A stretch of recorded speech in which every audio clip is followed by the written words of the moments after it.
first thing to say is that there's a slower paced version of this workshop in case you find I talk too fast or there's like too many new concepts and stuff.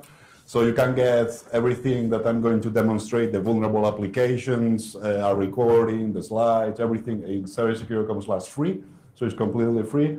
And there's like a 1 hour and a half, like slower paced version. So if you find I'm talking too fast or like this is a little bit challenging, there's like a second kind of slower version. So today we're going to talk about hacking JavaScript desktop apps with XSS and remote code execution. So first I'll give you some introduction about this. And then from the perspective of like maybe some of you have never audited an Electron application. So I'll give you like some essential techniques about how to get started, how to get like some findings without having any idea, right? So we'll talk about that first. And then we'll see something which I believe is really interesting is what does XSS mean when you get it in a desktop application as opposed to a web application, right? What can you do? And there's a lot of interesting scenarios that we're going to see today.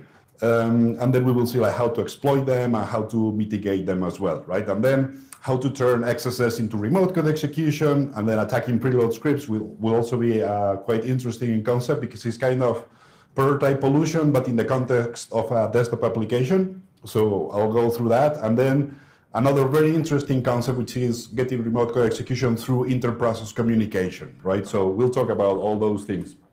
So I'm Aranguren, I'm the CEO of 7A Security. We do pen tests and training. So I was teaching the web course a couple of days ago here at LASCON as well. And yeah, I'm co-author of our web, mobile, and desktop application security courses that we have. We've done security training at Black Hat, Hacking the Box, OWASP Global AppSec. I'll be at OWASP San Francisco in a couple of weeks as well. Lots of places. And now, since this is an OWASP conference, I'm also the project leader of one of the OWASP flagship projects, which is OWASP OWTF. So if you are interested on this, it's kind of hacking OWASP, to have OWTF somewhere. So if you go to OWTF.org, if you type this in your browser, I'll take you to the OWASP page. So this is a project more about like hacking web applications, but still interesting. Now let me fix one thing that I just noticed. So I think that will look better now, yes. So, okay, and I was a developer first, and then I went into security, right? So I know like both sides, right? I know for developers, it has to be working in production on Friday, right? Doesn't matter how you do it, it has to be there, right? And then I know the frustration of pen testers, like, why are you not fixing my bugs, right? So I got your back, basically. Right now, one of the other things that you can see on the website is public pen test reports. So these are a little bit older about the Chinese police. So you can search on YouTube for Chinese police and cloud pets. I gave a couple of talks about this. So some basically auditing. So all these pen test reports are like completely free. Like you can like check them out. You can also watch the talk. If you go to YouTube, Chinese police and cloud pets, you can see some applications, small applications written by Chinese police, Chinese government. So it was kind of a public safety audit to look for like, are they spying on people or not, that kind of stuff. Then Smart Sheriff was an application mandated in South Korea. So by law, every parent and child was forced to install this application. So we also did an audit of that. Basically, everything you should never do in a mobile application can be summarized in these two pen test reports. It was so bad that we even gave a talk about it. So you can search for Smart Sheriff Dumb Idea on YouTube, and you can see a talk about that. And more recent, I don't have that in the slide, we did a pen test this year for a COVID contact tracing application called Leave Home Safe, which is kind of mandated in Hong Kong. So basically to do anything in Hong Kong, go to a restaurant, go anywhere, you have to install this app. So it was also like a public safety. There was a disclosure process. And long story short, man in the middle without warnings in Android, still not fixed after like the 30-day disclosure. Then 60 days after, we checked again, still not fixed. So you can read all that on the site as well. So, and there's a bunch of other public pen test reports, so this is all in there. Now, I have to give props to these people. If you're not following them on Twitter, you should.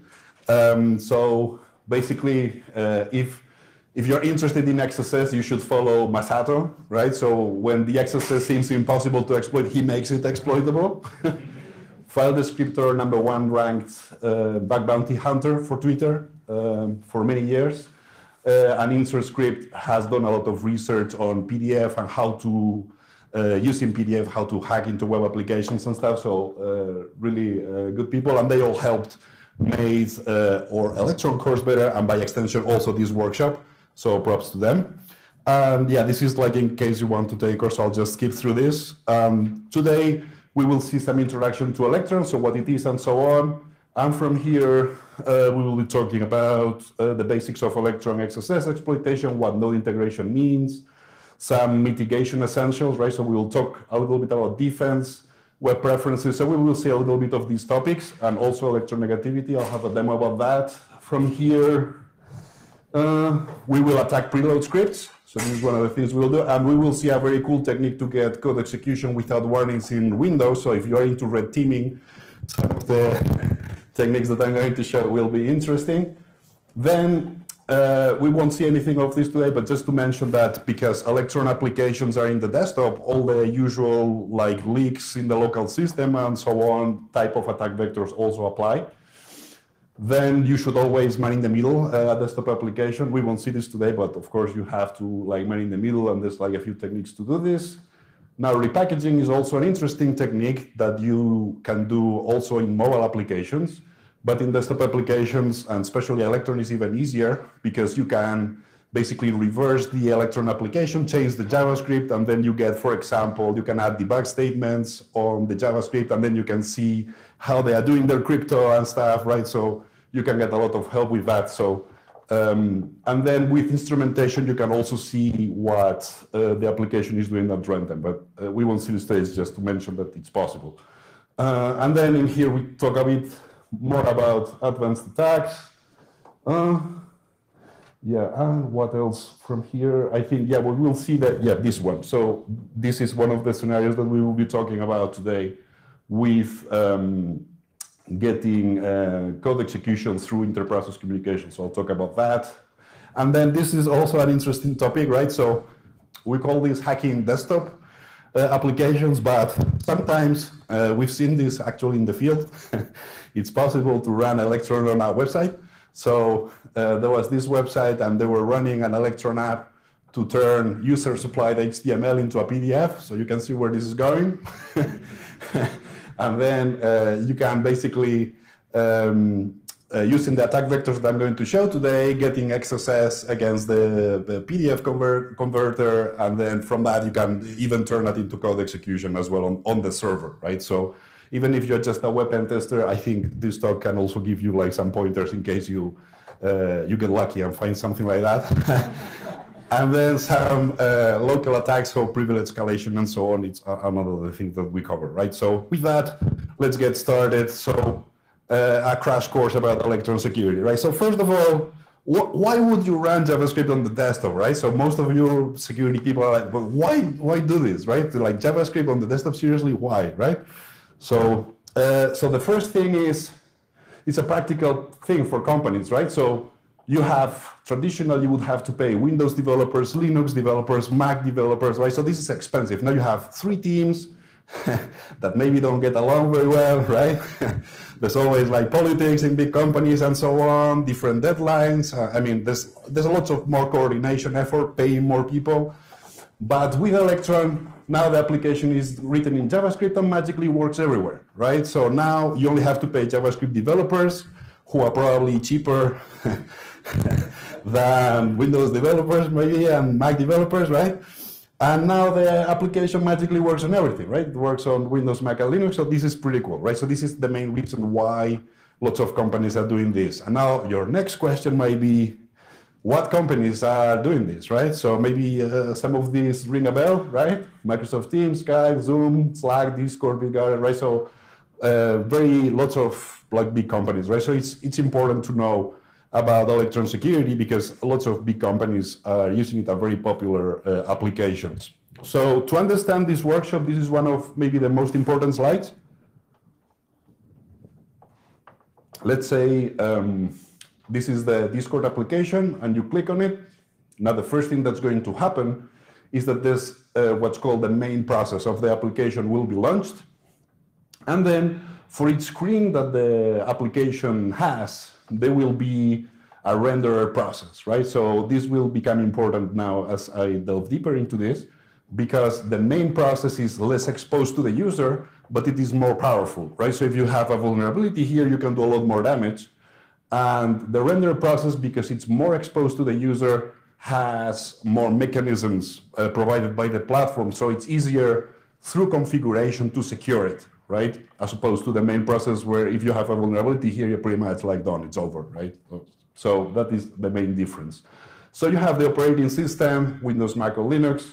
Then you have the Electron core, which abstracts everything. And then inside of the Electron application, you have the main process and the renderer process. And they can talk to each other through IPC messages, which is basically a fancy way of saying like inter-process communication. So they basically send JSON to each other, right? And then they can call using Electron APIs to Electron. So that is more or less how an Electron application works inside. So main process, more privileged, can do more stuff. Render process, more exposed to the user. Normally the XSS is here. And then both like share some functionality, right? And now everything is built on top of Node.js. So even if this is running on the desktop, it's really all working on top of Node.js. So the typical like Node.js attack vectors in many cases apply. So let's say you have no idea about Electron, you have never seen an Electron application in your life. How do you get started? How do you get like some vulnerabilities, right? So the first thing to do is to download some old public desktop application written in Electron. For example, standard notes. This is a very old version. So over time, there will be vulnerabilities published. And then what you can do is just run npm audit. Now, npm audit is a very powerful tool to be aware about because it will not just work against Electron apps, but it will work against any app written in JavaScript.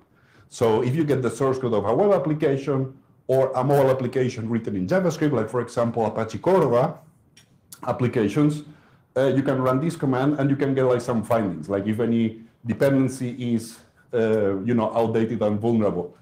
And this is also a very common thing to check nowadays because like the tendency now is you write very little code and you reuse a lot of code and a lot of modules, right? So it's an important thing to check. Now, the first thing you run it, maybe you get an error message like this. So if you pay attention to the error messages telling you how to fix it, so you need to generate a package log file, which is generated like this. And then you run npm audit again, and you will get like some findings about outdated vulnerabilities, right? And you will see that in Electron, you have like remote code execution vulnerabilities if it is outdated and so on, right? So this is an easy way to get vulnerabilities. And another thing is to look for vulnerabilities in configuration, right? So for this, you can use the vulnerable one application. So you can click on this from the slides.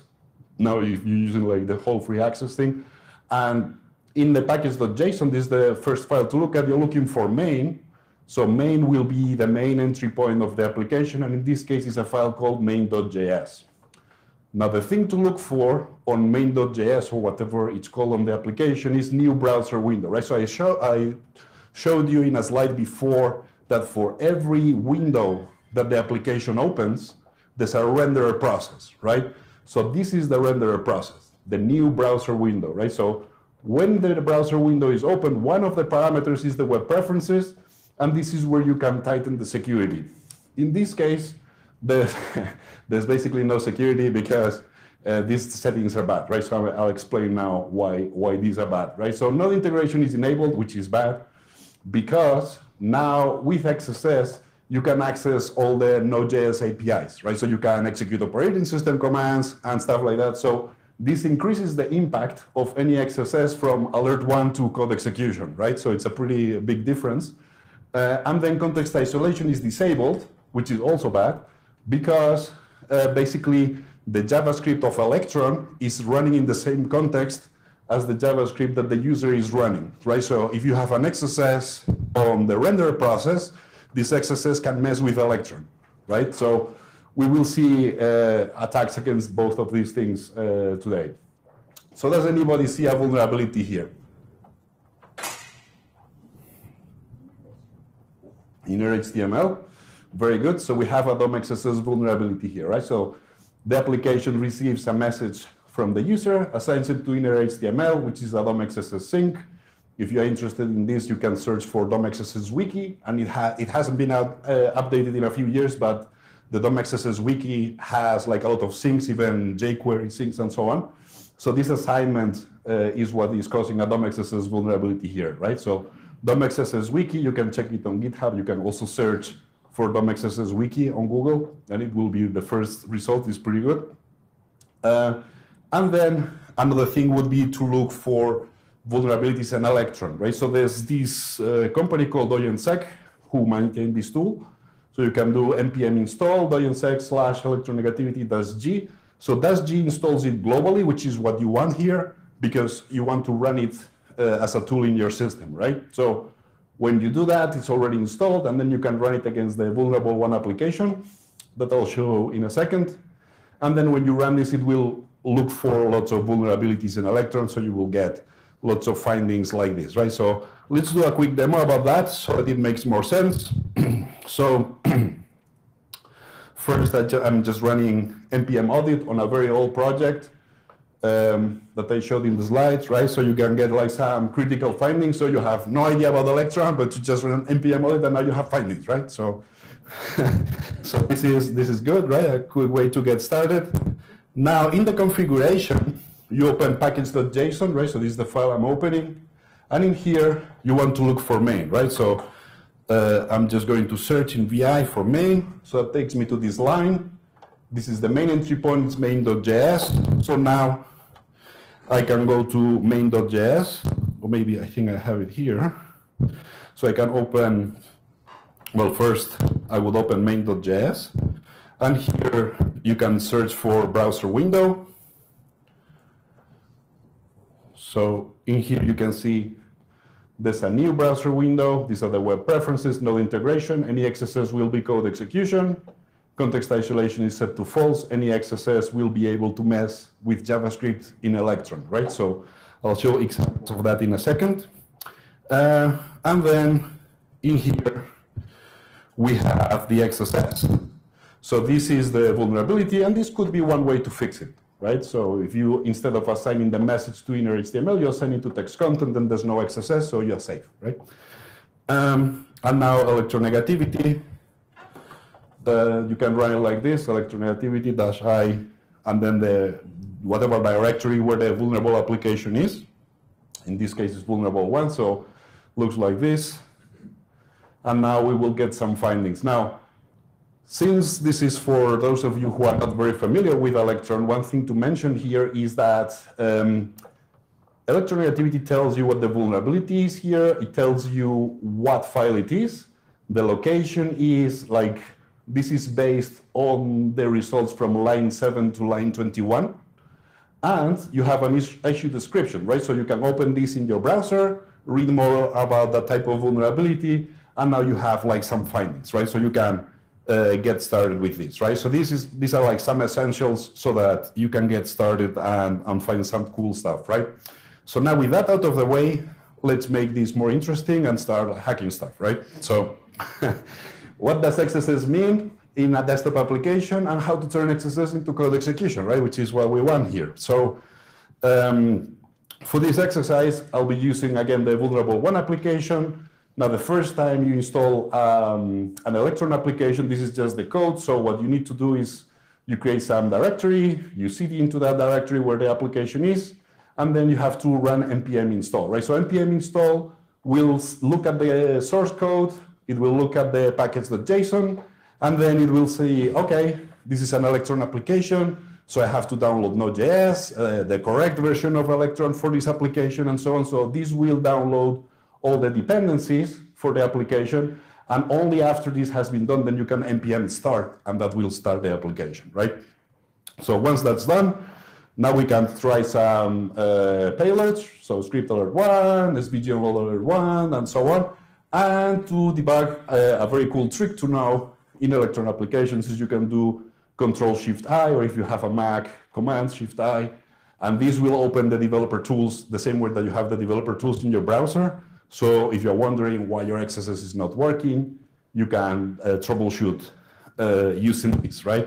So when you try these things against the vulnerable application, you will notice that they don't work. And you will be like, but why, right? This works against the web application. Well, this is according to the RFC, because since the page has already been rendered, even though the injection is completely working, right? You can see there's no escaping anything here.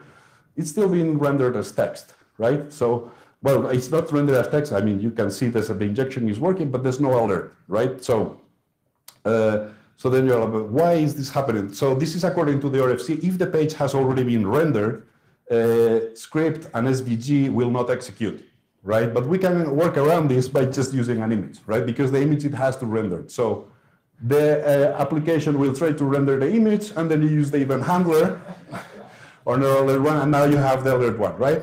So now we have XSS, but this is still just alert 1. It's not very scary, right? So let's take this to the next level. Now, since the application has no integration enabled, I told you any XSS is automatically code execution, right? And the reason for that is that node integration allows you to call Node.js stuff. And when you can call Node.js stuff, you can do require, child process, xxinc, calculator, or, you know, or ls, you name, or you can even put like multiple commands with semicolon here, and a lot of stuff, right? So this is just one example to run commands, which is normally, you know, what you use in a pentest report. But you can also do require file system, read password, or require another Node.js module that does something else and do something else, right? So this is just to run commands, which is pretty cool, but just to mention that you can really load any Node.js module, because this is what node integration is about. Like, you are able to load Node.js modules, right? So with that, now instead of having an alert 1, you have this, which is a little bit cooler, right? Like, you can see like some action and blood and stuff, right? So now, if you are a developer, or you are a good pen tester, putting good recommendations in pen test reports that developers can actually fix, right? One of the things, like, you should view security as an onion, right? So you want to add layers of security, right? So a first layer of security would be to disable node integration, right? So you can go into the main.js, disable node integration. So this will reduce the impact of the XSS. You still have an XSS, which is bad, but at least it will not be code execution immediately, right? So it's a little bit better. So when you do that, and then you try the image, and you try the attack, you will get here an error message, require is not defined. So if you get this error message, it means node integration is disabled, right? Now you cannot require any Node.js module I want to do what I want, right? This will not work anymore, right? So this is the first layer of defense, disable node integration. Now, second layer of defense, you can also use CSP. Right now, you are maybe more familiar about CSP on the web to prevent XSS vulnerabilities, but you can also use CSP on mobile applications and desktop applications, because CSP you can also configure through the HTML, not just a header on the server, right? So if you try alert 1, you'll see you still have the alert 1, so we still have XSS, but you can go into the index HTML, and instead of using a header as you normally would on a website, you can also use like this HTML, and now we have CSP. Now CSP is its own topic, so we cannot go very deep here, but just to mention, it helps you with this type of mitigation. So if you try this again, now you have to close the application, run npm start again. Now you will see this error message, refuse to execute inline event handler because it violates the following content security directive, blah, blah, blah, right? So now content security policy is reducing or making the XSS much more difficult to exploit, right? So this would be another layer of security. Now after this, you should actually fix the vulnerability, right? So this will be the next layer. This is the proper layer, right? But you do the other two things in case you forgot some XSS somewhere, right? So just to, I'm not saying that you should only do the other things, just the other things are good to do in case you forget some, right? But this is the proper fix, right? So fix the XSS. Now, the best way would be to avoid XSS sinks. So instead of using inner HTML, you use text content that fixes the XSS. So this will be a proper fix. But what happens, so if you try this now, you will get like all the XSS payload. This is rendered as text, and escaping is correct. So, there's no XSS anymore, right? So this will be the proper fix. But what happens if you have a rich text editor or some crazy requirement that you actually need to allow some HTML, right? In those cases, you can use some library that will sanitize the HTML for you, right? So one example of that is DonPurify. You can get it from GitHub, and you can actually install it, right? So you go to the vulnerable application, npm install DonPurify, and here you will have a new dependency of the application, DonPurify, and then in the code you do DonPurify require DonPurify, and now you still assign to inner HTML, but you do DonPurify sanitize of message, right? So this will remove anything that looks like you're trying to XSS the thing, right? So this is pretty cool. You can also use this on a website if you have like any website that needs some HTML. And even a better way to use DonPurify would be to pass the parameter where you only allow certain tags, right? So that will be even better than this, but just for demonstration purposes, this is enough. And then when you try this, you will see that, okay, the image is there and so on. So you still have the injection, but the honor alert one has been removed, right? So this would be what to do in those cases, right? So with that, let's show this. So you need first to run, so I need to do npm start, run the vulnerable one application. So it's basically simulating a chat application when users can message each other, but for demonstration purposes, we're just messaging ourselves, right? Which is a sad thing, but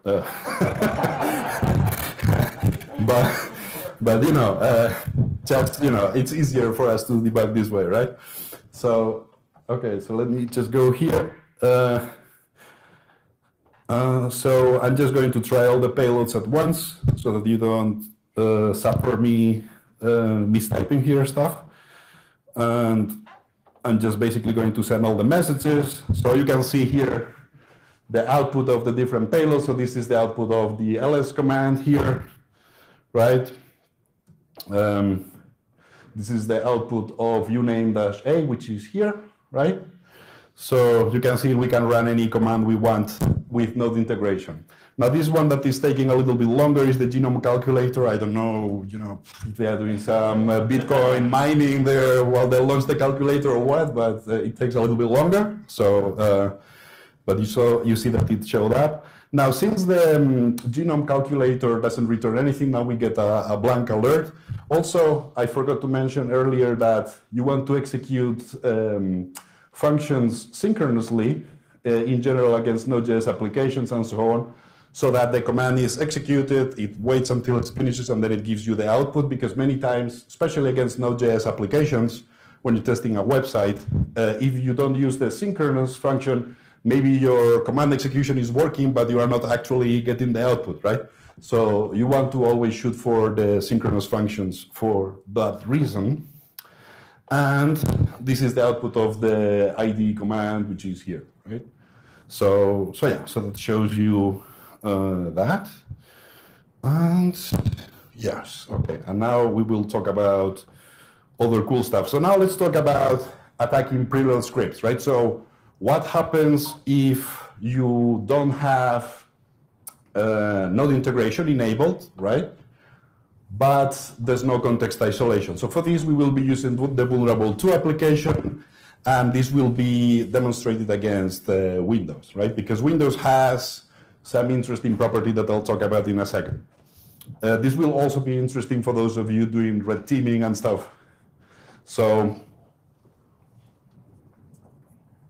what is context isolation, right? So by default, this is still the default of Electron apps. So by default, everybody is like vulnerable to this type of attack that I'm going to explain. So by default, you have a preload script, which is a script that Electron applications normally use to do some initialization of stuff, right? And in here, you can have some JavaScript that does things. So for example, you can do window ABC equals 1 to 3. And then the index HTML, which is where your XSS will normally run. If you do alert window ABC, you can actually read this 1 to 3. This is because there's no isolation, right? So the security, well, security content is not exactly the same, but there's basically no isolation. So this JavaScript here can read stuff from here and can also even mess with Electron, right? We talk about that more in the course, but it's actually possible to mess with the inner workings of Electron, its own JavaScript code, to get code execution even in those cases, right? Now, if context isolation is set to true, then this JavaScript here and this JavaScript here are running into two different contexts. So if you do window ABC, alert window ABC here, you will get that this is undefined, right? So this is better for security, and if you are managing Electron applications in your environment, you should talk to your developers so that they do this, right? Because this will increase security a lot. Now, what happens if context isolation is set to false? You can mess with the Electron application, right? So if the Electron application has a check for using the index of function, you can redefine the index of function. So this is a type of prototype pollution against the desktop application. So using XSS, you can redefine how the index of function works in JavaScript, so it always returns lead. And then when the user clicks on this, it will actually work, right? So this will make more sense in the demo. So I'll just show you in the demo. Actually, let me start the VM, because it will take a little bit. So this, I think this VM, we'll know soon. Okay, so the way this works is in the safe protocols. So, so when you open a link in Electron, the link, if the link is, for example, a file URL, this would be dangerous to open in Electron, because especially in Windows, there's this technique that you can provide a file URL from a network share, and the file has a Java extension, right? So this will give you code execution without warnings in Windows, right? So if you have like an exe file and the user gets a warning like, hey, do you really want to run this and so on? This is not code execution, this is social engineering, right? You're fooling the user to bypass, to click through security warnings. It will be the same as arguing that the SSL certificate is invalid, but the user clicks through the warnings. It's not, like the browser is doing what it should, which is showing the security warnings, right? And that will be like social engineering, you're fooling the user to click through warnings. Now, this is true code execution because the user will not get any warning, right? If the user clicks on the link, it will be code execution without any warnings whatsoever. So the only social engineering is just the click on the link, right? So this is true code execution. And the cool thing to be aware about here is that in a real attack, this would be like attacker.com or something. And in Windows, if Windows sees that there's no network share, it will fall back to WebDAV, right? So you can have your attacker server, which is a WebDAV server, and it serves these Java files, and it's open for anybody to open your Java files, and then you can get this code execution, right? So this is an interesting thing to be aware about. So the application is actually doing this correctly. It's defining the safe protocols, and it's saying, okay, I'm going to open the link using shell open external. So shell open external is basically an Electron way of saying this link, open it in the operating system, right? So this is a sync, and this can result in security problems, especially if it is a file URL like here. But if the protocol is HTTP or HTTPS, this is fine because this will be open in the browser, right? So what the application is trying to do is using the index of function and saying if the URL is HTTP or HTTPS, then open it in the operating system because this is okay, this is safe, right? So this is what the application that I'm going to show is trying to do. And when you send a user a message like with a file URL, it will say this link is unsafe, which it is, right? It is unsafe. So so let's try its demo, and I think it will make more sense. So, all right, can you see that? Yes. Readable? Yeah? Good. So, okay, actually, ooh.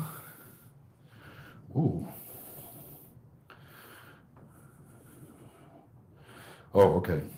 So I have to actually npm install.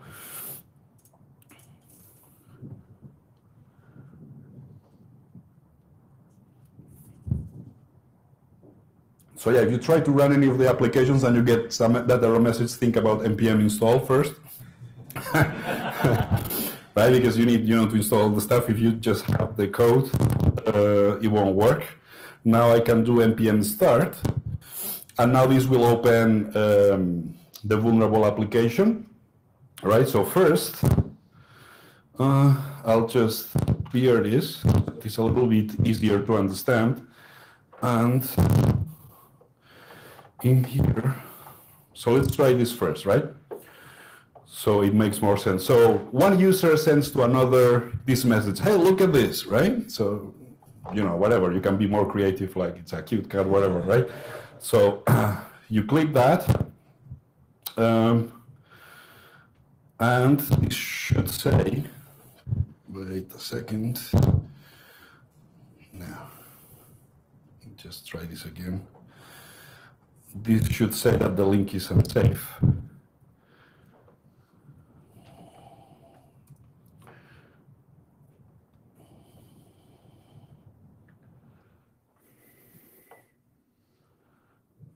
Let's see.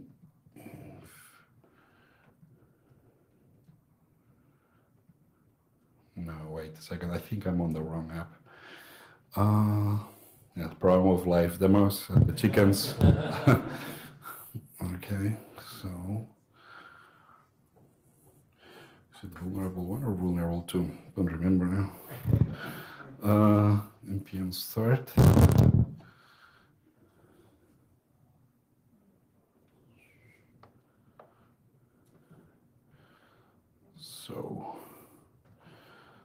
So you send the message, you click the link. Yes, okay, so it's this one. So now we are getting this error message, this link is unsafe, right? Because it is unsafe. It shouldn't be opened in Windows because it will be code execution, right? So the application is doing this correctly, but how is this working, right? So if we go to the code, you can see that this same protocols array, and then there's this index of check here, right? So let's break it down. So if I go and I replicate the application logic, so I go in here and I do save protocols, right? I'm defining it the same way, and now you do save protocols of index of HTTP. You can see this would return 0 because it is position 0 of the array. If I put HTTPS, now we get position 1 of the array. And if I put here anything else like file, now we get -1, right? So this is what we are going to attack, that because there's no context isolation, we can mess with this, right? So we can send a message like, hey, look at this, right? But now we send the XSS as well. And now the XSS is redefining the index of function to work in a different way. So now we can bypass the logic of the application because index of will always be lead. Now what happens with this is now before, well, now you can already see it here. Before this would be -1 and now it's lead, right? If you do it with HTTP or HTTPS, it will always be lead, right? HTTPS is always lead. So now, if I click on this, instead of getting this link is unsafe, we are getting the Java file executed. So now we have code execution without warnings on Windows, right? So this is a pretty cool attack vector to know about, and this is what I've just demonstrated now with attacking the preload script by redefining functionality on the preload script, right? So this preload script is actually not exposed to the user. This is something that Electron runs before this is launched, but we can mess with any JavaScript in here because there's no context isolation, right? So if I go to the main.js here, you can see this is the preload.js, but here we have context isolation set to false, right? So this is what I have just attacked here. We have 5 minutes, is it? Yeah. Okay. So with this out of the way, let's talk about the last scenario, which is code execution through inter-process communication, right? So I told you before, the main process is more privileged, and sometimes you can get code execution in the main process, right? So for this attack to work, we need 2 requirements, right? So the first requirement is that the main process has some IPC listener that is doing something dangerous, right? So in this case, it's waiting for an event called getUpdate, so you can see where this is going, right? So it's looking for an event about retrieving an update, and it expects a URL to get the update from, and then the renderer process has to expose this IPC stupidly, like for example, defining some function like window electron send to send anything to electron, right? And then you can, this is basically a wrapper function to call an API that would normally not be available from XSS called IPC renderer send, right? So this would be on the preload script, right? But because the preload script does this, now with any XSS, we can electron send and send stuff to the main process. And now we can say, hey, there's this update, this is the URL, and then you get code execution, right? So that is basically what we're going to do here. So there's a Linux reverse shell. So you basically send the user a link like this. Now this link has some basic like JavaScript here, just a script tag, and then you just do electron send get update this reverse shell bash script, and then the application will download this. It will give it executable permission. It will run it, and now you have your reverse shell, right? So other possibilities could be electron open in browser or open URL, something like that. And now this is doing shell open external. So here you could do with an XSS, you could do electron open in browser file URL, and now you have like code execution without warnings on Windows, right? Or electron listen, electron send. So there's different ways that they could do this. So I'll just show you here how this attack works. So basically, first, there's this get update event. Then this triggers, now in JavaScript, everything is event-based. So, so you have an event for will download, right? And then there's like some code here. And then there's like the application saves the downloaded path.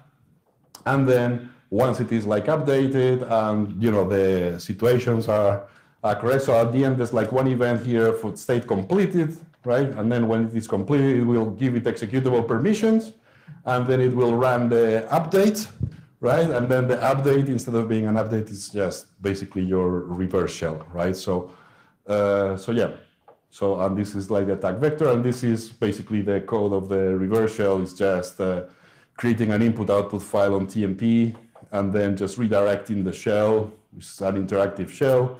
You want to redirect standard error output to standard output so that you can see the error messages, and then you pipe this to the non-hacker version of Netcat that most servers will have. This would be attacker.com, because in the hacker version of Netcat, you could just do execute bash, for example, right? But here, this would be like, the non-hacker version of Netcat.